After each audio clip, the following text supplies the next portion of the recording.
Doctor साहब, IMF के वफ़द की जो है चीफ जस्टिस और पाकिस्तान से अहम मुलाकात हुई है, जिसमें जजिस तकर्री आईनी तरमीम पर भी वफ़द से बातचीत हुई है। उनकी जो अहम मुलाकात थी कितनी अहम थी?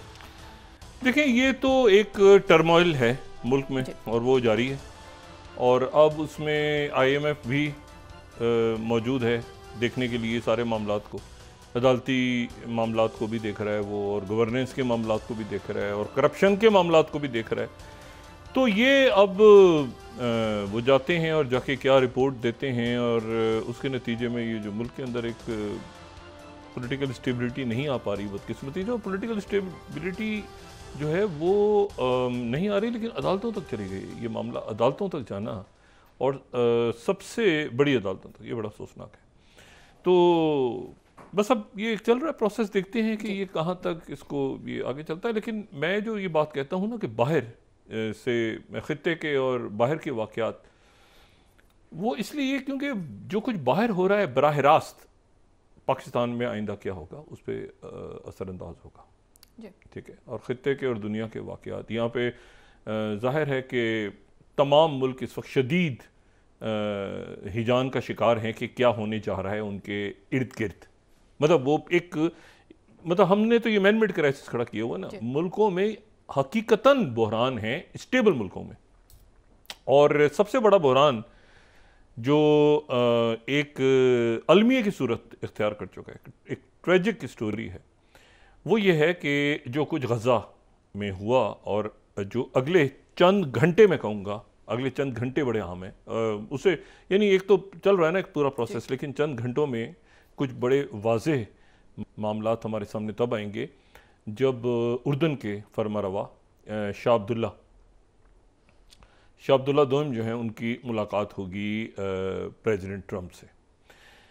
ये यहाँ से तारीख़ किस तरफ जानी है ख़ित्ते की, दुनिया की, ये मुलाकात बहुत कुछ तय करेगी। शाह अब्दुल्ला जो हैं, Shah Abdullah of Jordan, king Abdullah of Jordan जो हैं, ये 1999 से बरसर इक़्तिदार हैं, तो इसलिए इस ख़ित्ते में जो है वो सबसे पुराने हुक्मरान जो हैं वो शाह अब्दुल्ला दोम हैं उर्दन के। अच्छा, उनकी मुलाकात इसलिए हम होने जा रही है कि 2-3 हवालों से। पहले मामला तो ये है कि इससे पहले चंद घंटे पहले, यानी पिछले 24 घंटों में इस तरह समझ लें, कई वाक़यात पैदर पे हुए हैं। लेकिन सबसे पहले तो ये हुआ कि हमास ने कहा कि हम जो जंगबंदी का मुआहदा है उसके अगले मरहले पे हम नहीं जाएंगे, और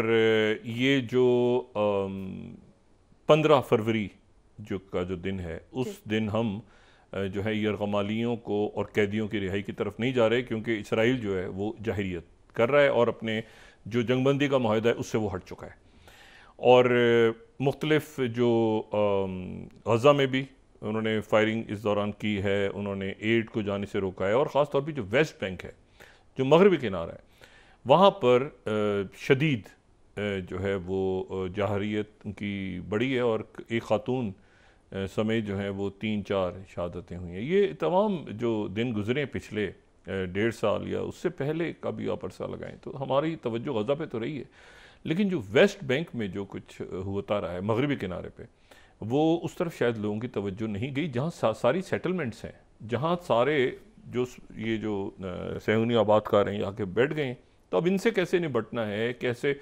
और ज़ाहिर है अगर 2 स्टेट सॉल्यूशन की तरफ जाते हैं तो फिर ये इनको यहाँ से कौन उठाएगा,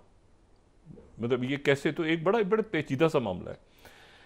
तो ये जो उन्होंने कहा कि हम अगले मुआहदे की तरफ नहीं जाएंगे। उसकी थोड़ी देर के बाद प्रेसिडेंट ट्रंप जो हैं उन्होंने गुफ्तगू की मीडिया से, और उस गुफ्तगू में उन्होंने कहा कि 15 फरवरी जो हफ्ते का रोज़ है, दिन के 12 बजे तक डेडलाइन, दिन के 12 बजे तक 2 नहीं, 3 नहीं, 4 नहीं, 5 नहीं, तमाम के तमाम यरगमाली हमास ने अगर रिहा ना कर दिए, अब वो सारा जो जंगबंदी का मुआहदा था वो अब ख़त्म हो चुका है अमलन। उन्होंने कहा दिन के 12 बजे तक अगर तमाम लोग हमास ने रिहा नहीं कर दिए तो उनके जो अल्फाज थे वो ये थे कि all hell is going to break out, यानी आप कहें कि इसको मतलब जहन्नुम के दरवाजे खुल जाएंगे या जहन्नुम बन जाएगा पूरा, मतलब उन्होंने इसको जिस तरह से भी, लेकिन ये है कि बड़ा सख्त ये इंग्लिश में उन्होंने ये बात की, all hell is going to break out. अच्छा, और इससे पहले वो हेल टू पे भी कह चुके हैं, और ये मतलब क्या होगा। अच्छा, उनसे पूछा फिर मीडिया ने कि आपका इससे क्या मतलब है कि all hell is going to break out. तो उन्होंने कहा कि ये जो है ये आप देख लेंगे, और ये जो है ये हमास भी देख लेगी, और ये दुनिया भी देख लेगी कि मेरा इससे क्या मतलब है। यानी एक डेडलाइन उन्होंने दे दी कि हफ्ते के रोज़ जो है वो 2-4 कैदी और गरमाली और ऐसा सारा सिलसिला नहीं, हफ्ते के रोज़ 12 बजे तक, कोई इसके फेजेस भी नहीं है, पहला दूसरा तीसरा, वो सारा ख़त्म करके उन्होंने कहा कि हफ्ते के दिन 12 बजे तक तमाम जो यरगमाली हैं वो हमास रिहा करेगी, वरना hell is going to break out. अच्छा, अब उसके बाद जो है वो कतर में मौजूद था मोसाद का डेलीगेशन, इसराइल का डेलीगेशन, वो वापस पहुंच गया। नेतन्याहू जो हैं वो अभी सिक्योरिटी काबीना का इजलास उन्होंने बुला लिया, लेकिन ज़ाहिर है कि सिक्योरिटी काबीना का इजलास चलता ही जा रहा है। कई घंटों से वो इंतज़ार कर रहे हैं कि किंग अब्दुल्ला की मुलाकात क्या होगी और उसका क्या नतीजा होगा प्रेसिडेंट ट्रंप के साथ। फिर प्रेसिडेंट ट्रंप से सवाल हुआ कि उन्होंने कहा कि ये मिस्र और उर्दन को, ये तमाम जो फ़लस्तीनी हैं इनको लेना पड़ेगा, अपने यहाँ इनको लेना पड़ेगा। और पहले तो वो बाकी मुल्कों का भी कहते रहे, लेकिन इन्होंने ख़ास तौर पे कहा कि उर्दन और मिस्र को लेना पड़ेगा, क्योंकि हम उनको पैसे बहुत देते हैं, अमेरिका उनको पैसे बहुत देता है, और हम इमदाद उनकी बंद कर देंगे। अच्छा, ये जो बात हुई सारी, इसके फ़ौरन बाद जो है वो सामी अबू ज़ोहरी का बयान आ गया। सामू अबू जो ज़ोहरी हैं ये हमास के स्पोक्स पर्सन है, अब पुराने इस हमास के मेरे ख्याल से कोई दूसरी इंतफादा में भी ये एक्टिव थे काफ़ी ज़्यादा। तो उनका स्टेटमेंट आया और उन्होंने कहा कि जो है ये खाली जो है वो धमकियाँ इससे पहले भी दी जाती रही हैं और हम इसके आदी हैं, और ये धमकियाँ और ये जो सारा प्लान है, ये बहुत सी ताकतें पहले भी आईं, बहुत से लोग पहले भी आए फ़लस्तीनियों के ख़िलाफ़ खड़े हुए और नाकाम हुए, और ताज़ा तरीन नाकामी इसराइल ने देखी है 1.5 साल के अंदर, और अब ट्रंप देखने जा रहे हैं। अच्छा, अब ये बयान जो है ये बड़ा सख्त बयान था, लेकिन ये ऐसे मौके पे सारा कुछ हुआ कि जब शाह अब्दुल्ला की मुलाकात होने जा रही है प्रेसिडेंट ट्रंप के साथ, और उसके बाद गालिबन प्रेस कॉन्फ्रेंस या प्रेस ब्रीफिंग या ऐसा सारा मामला भी है। और ये मेरा ख्याल है कि शाह अब्दुल्ला की अच्छा जो किंग अब्दुल्ला हैं, ये ज़ाहिर है इनका बैकग्राउंड सब हाशमी फैमिली और तो, लेकिन इनके जो अमेरिका से ताल्लुकात हैं वो बड़े गहरे हैं। यानी 1952 से या उससे तकरीबन कहा जाता है कि जी इनको ज़ाहिर है कि एक तो इस्टेब्लिशमेंट जो है, इस्टेब्लिशमेंट टू इस्टेब्लिशमेंट, ये इंटेलिजेंस टू इंटेलिजेंस, वो जो सिक्योरिटी के हवाले से वो बहुत गहरे ताल्लुकात हैं। दूसरा ये है कि जॉर्डन जो है वो कई आसपास के मुल्कों के बरअक्स जो है वो ऑयल प्रोड्यूसिंग कंट्री नहीं है, तो वो अमेरिका की इमदाद पे बहुत डिपेंड करता है, और ज़ाहिर है टूरिज़म और बाकी सारे मामले भी हैं, और तकरीबन 2 मिलियन फ़लस्तीनी वहाँ पहले ही मौजूद हैं, और ये कई दफ़ा हम बात डिस्कस कर चुके हैं कि वो जॉर्डन के अंदर जो है वो पैलेस्टीनियंस को जगह भी दे दी गई थी, नेशनलिटी भी दे दी गई थी 67 से पहले, और बहुत कुछ, और ब्लैक सितंबर में अच्छी बुरी बहुत सी मेमोरीज हैं। लेकिन जॉर्डन जो है, और इतने जो किंग अब्दुल्ला हैं मौजूदा बादशाह, इन्होंने अपने ताल्लुकात इतने अच्छे रखे कि वाशिंगटन के साथ के जो पहले अरब कई सदूर मेरे ख्याल से काफ़ी सालों से जब से ये आए हैं, तो जो पहले अरब लीडर वाशिंगटन में हमेशा जिनको बुलाया जाता है वो किंग अब्दुल्ला ही होते हैं। मतलब इनकी बहुत स्ट्रॉन्ग वहाँ पे सपोर्ट भी है, और इनकी इज़्ज़त भी है, और इनकी बात भी सुनी जाती है। लेकिन इनसे मुलाकात से पहले ट्रम्प साहब कह रहे हैं कि अगर वो नहीं माने तो हम उनकी मदद बंद कर देंगे, हमने उनको बहुत कुछ दिया है। अच्छा, 1.5 बिलियन पर ईयर जो है वो जॉर्डन को दिया जाता है, और मिस्र को भी तकरीबन 1.3 बिलियन या इसके आगे पीछे कहीं, और बाकी जो मिलिट्री कॉपरेशन या सिक्योरिटी इस्टेब्लिशमेंट्स हैं वो अपने मामलात को दूसरे अंदाज में तय करती हैं, लेकिन ये वो इमदाद है जो कि दी जाती है मुख्तलिफ हवालों से, और ये इमदाद है, ज़ाहिर है ये लोन नहीं है।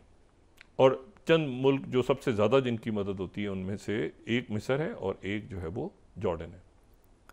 अब ये बात इस तरह से कहना पहले मुलाकात से पहले कि उनको लेना पड़ेगा वरना हम उनकी इमदाद बंद कर देंगे, तो ये एक ऐसा मामला था जो कि काफ़ी ज़्यादा आप समझें कि मुश्किल मुलाकात होगी। और देखना है कि जो किंग ऑफ जॉर्डन है वो यूएस प्रेसिडेंट के साथ किस तरह से उनकी बात होती है, कहाँ तक मामलात को वो संभाल पाते हैं ट्रंप को। और ये इससे पहले, लेकिन इससे पहले एक तो जो प्रेसिडेंट सीसी हैं उनकी गुफ्तगू हुई है डेनमार्क के प्राइम मिनिस्टर से, और डेनमार्क के प्राइम मिनिस्टर के से इंटरव्यू के बाद जो एलामिया सामने आया है प्रेसिडेंट सीसी की, इजिप्ट प्रेसिडेंट सीसी की, ये ट्रंप की गुफ्तगू के बाद, तो अगर फर्स्ट स्लाइड हम देखें तो उसमें बड़ी क्लैरिटी के साथ ये में नज़र आ रहा है कि उन्होंने ये बात की है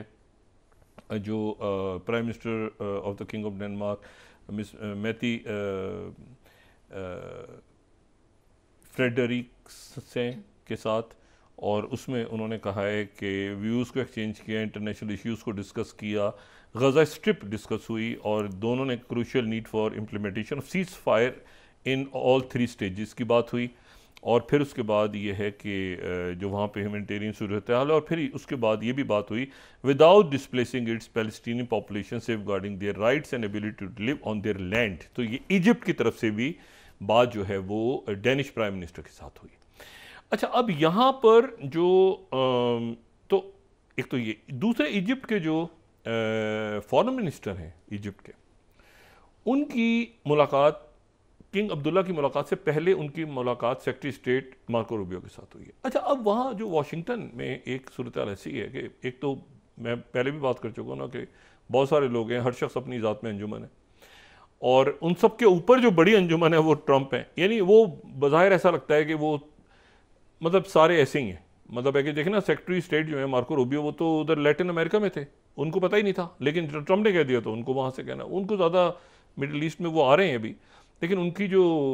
ख़ास आप कहने जिस खत्ते में उनकी दिलचस्पी है वो लैटिन अमेरिका है, तो वो जो है वो मशरिक़ वस्ता में उन्होंने आना है। लेकिन इस सूरत हाल के बाद तो उनको, अच्छा वो ऑन बोर्ड नहीं थे, हालांकि उनको सेक्रेटरी स्टेट या बात, तो ट्रंप खुद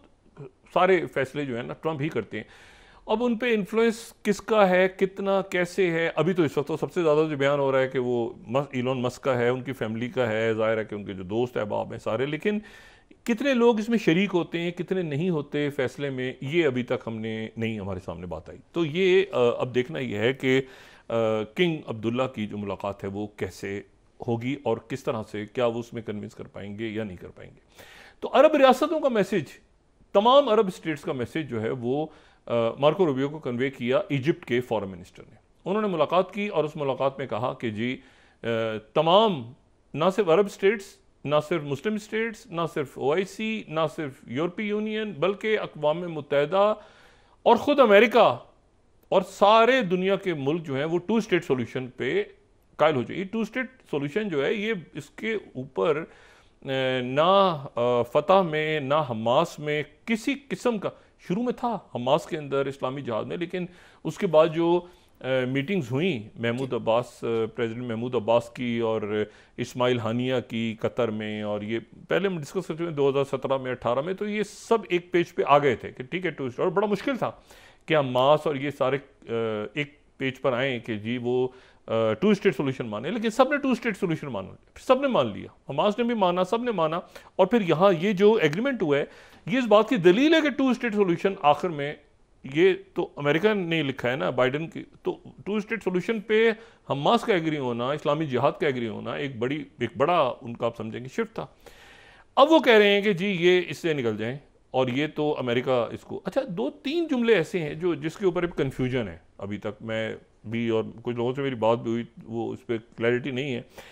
एक तो वो ये कह रहे हैं कि ये अमेरिका यहाँ पर आएगा। अच्छा, लेकिन साथ उन्होंने एक और लफ्ज़ भी इस्तेमाल किया एक दो दफ़ा कि America will by this land. अब वो बाय किससे करेगा भाई? या तो इसराइल वहाँ दाखिल होगा, इसराइल वहाँ पे जो असला है वो इसराइल को दिया जाएगा, इसराइल जाके वो तबाह करेगा, जो बाकी जो वहाँ पे जो कुछ कर रहे हैं वो इसराइल करेगा, और फिर अमेरिका इसराइल से ले लेगा, ये जगह ख़रीद लेगा। तो ये जो बात है ये कुछ अब इसराइल में भी ये सोचा जा रहा है कि भाई ये सारा काम अगर हमने करना है और फिर उसके बाद जो है ये, अच्छा इस दौरान ये जो ये किसी भी सूरत ये जो पीस एग्रीमेंट्स है ना, ये ग्रे जोन वॉरफेयर में नहीं जानी चाहिए।